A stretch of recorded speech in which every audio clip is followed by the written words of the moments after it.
Thought our veterans did a really, really good job taking care of their bodies, still being very engaged in practice, and then also getting the young guys, a week's worth of development, and saw some guys really, you don't get to put eyes on them too much until, since the beginning of the season until now, but you can see how the individual and how scout team has been paying off for them, and some guys really stood out this past week, but I know our guys, we're ready to go play somebody again. So excited about this week and excited about homecoming and looking forward, obviously, to the fan base, hopefully replicating what they brought to the table for the Georgia week. So with that, I'll open it up. Who were some of those younger guys that you liked last week, and do you see any of them being in a position to maybe get on the field in the second half of the year? That's to me, that's always going to be a question, probably at this point in the season, based off of, or as far as them being able to play, based off of if somebody got banged up, kind of the roster set from that standpoint. But yeah, several guys stood out. Johnny Walker, he's been playing a little bit on defense, but he got a lot of reps. He had a really good week of practice. Jalen Marshall, Marquise Gracial did some really good things. He's gotten a lot better. Oh, excuse me, I got a little runny nose. Isaac Thompson, he had a big time interception. He's come a long way in a short period of time. I've been really, really pleased with him and Jamarian Wayne on the back end. And then, at linebacker, you had Xavier Simmons, DJ Westlock. I think he had an interception kind of when we teed it up on, I guess it was Thursday last week. That was a big-time play. So a lot of guys that showed flashes, and really that's really what you're looking for in that kind of setting. The consistency, for sure, probably won't be where you want it from a every down basis, but there was some really good individual flashes throughout the week.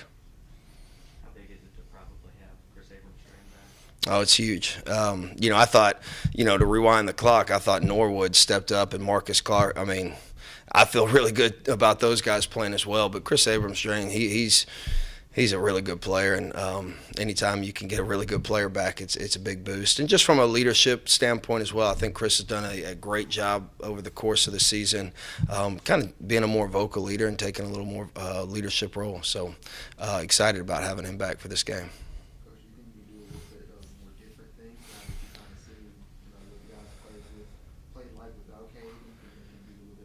Yeah, and I think just seeing our growth, anytime it's your first year installing a system, to see what your guys are good at, what they're not so good at, and then being able to just get banked reps, as I call it, reps over time, different looks against those reps. But I definitely think we can continue to increase our package on the defensive side of the ball. You mentioned how Marcus has kind of been in the system for Miami. Is it just kind of been like clockwork? Yeah, it's like riding a bike. I think it took him a little bit to find his footing. It's like any of us. You get away from something for a certain amount of time, but again, it's like riding a bike. I think once it started to click for him, he was able to get rolling again. So he's gotten better and better every week. But I think that's just being more comfortable with the calls and remembering them and how we want to do certain things. So yeah, for sure, he's played really well the last couple of weeks. What was that process like? Not only getting them eligible to play, but getting them ready. Yeah, I think Coach Pogue did a phenomenal job with that. Able to bring him along. One, obviously getting him eligible was a huge part of it, but then just not rushing the process, taking his time with the process, and the kid trusting Coach Pogue to everybody wants to come in and contribute right away. But I think both of those guys work really, really well together, and I think Coach Pogue's done a phenomenal job. I mean, I would say he's caught up to speed 100% for what we want to do. So I tip my hat to Coach Pogue and to Marcus for working off the field on it. When you get just with having only 3 corners available for the Florida game, how useful was it to have him in there? Oh, it was. We were counting our blessings. It was big time, and Dalen Cornell. He's like a Swiss Army knife. So he was kind of our emergency fourth guy. But he does a really nice job out there as well. He's a big physical dude. So we had a contingency plan if something did happen. Kind of along those same lines, I mean, when you guys brought him in at the beginning of the year, everybody had talked highly of Drayden. DJ had played some last year. You had a JUCO guy that you had signed. I mean, did you bring him in thinking, hey, this is a guy that we need this year, or did it just kind of turn out that way? Well, it turned out that way. I mean, honestly, like, we didn't know if he was going to be eligible this season. We were kind of, hoping, but it was kind of wishful thinking, I guess you would say. We just figured we'd give it a shot, and we knew, me being around him for a year and recruiting him as well, I knew what kind of skill set he had. I knew he would be able to contribute if he got eligible. So we were hoping it would happen, and it came to fruition. And again, we're just counting our blessings from that standpoint. Coach, you mentioned Jalen Carnell. He and Marquez obviously playing the same position, but also both playing really well. You're getting them both on the field at the same time in that quarters package. Is there any inclination to get them on the field at the same time in early down situations? It's something that we've kind of tinkered with as far as the staff. It's maybe evolving a package here or two. Maybe we'll see it Saturday. You know what I mean? So good question, but we'll see. We'll see. But yeah, we want to get both those players on the field as much as we can. They're both doing a nice job. Coach, the defense obviously had a lot of success so far, but was there anything over the bye week that you necessarily sat down and said we need to do better in X, Y, and Z? Yeah, we always go back and do a self-scout. There's a lot of areas that we can get better at. One area that we honed in on was just went back and reviewed all our fourth downs. I think we've had 10 on the season, and some of it is execution. Some of it maybe might be a missed tackle. Some of it I could have done a better job with a call. But yeah, we go back and look at everything. From red zone to third down, all of our special situations, P and 10, and kind of lift up the hood and see where we can improve our engine. When you look ahead to Vanderbilt this weekend, it looks like they're a team that utilizes two different quarterbacks depending on situation relatively consistently. Just as a coach, how do you prepare for that? How have you been preparing for that and getting your guys ready to go with no matter who that quarterback is and at what time in the game? Yeah, I think we've been kind of repping both quarterbacks.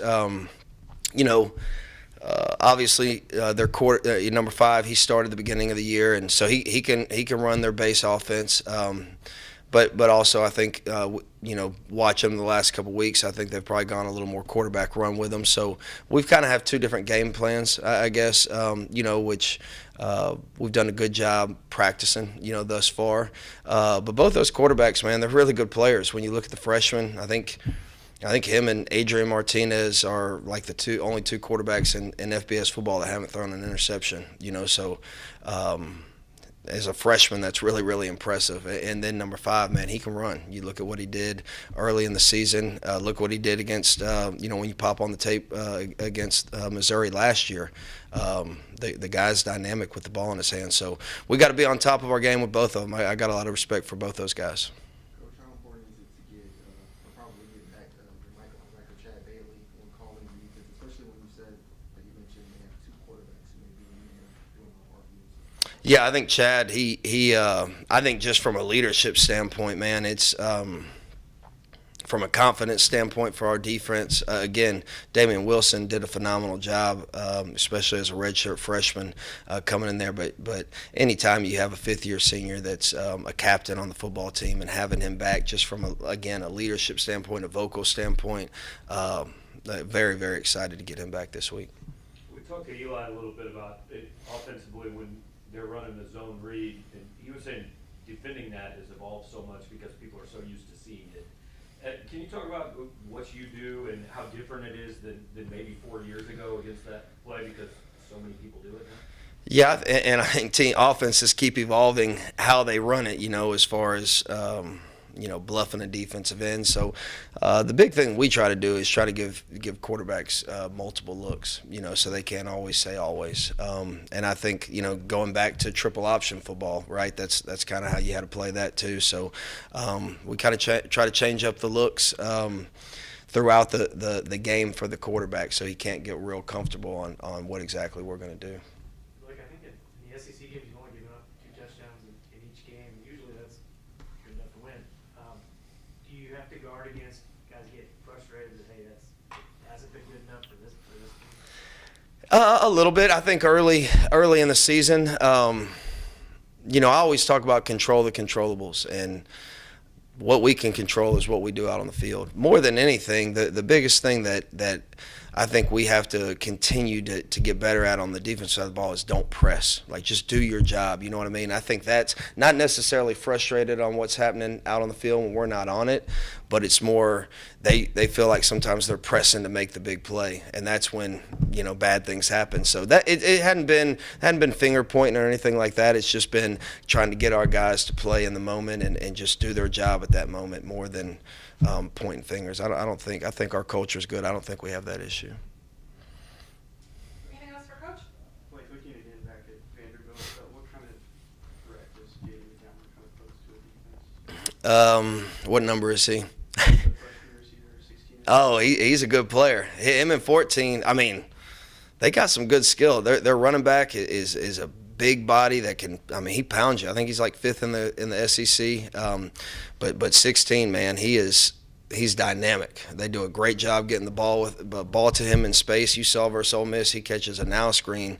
He's good one-on-one with the DB, and he's 50 yards to the house. And then, you know, 14, he does a phenomenal job on the back shoulder fade. He's a big physical receiver. There hasn't been one team that has played against him that's been able to contain him. You know, you look at Northern Illinois, he completely took over that game. But you look at anybody he's played, he's gone up and got the ball on any corner. So we're going to have our hands full with all three of those skill guys in particular.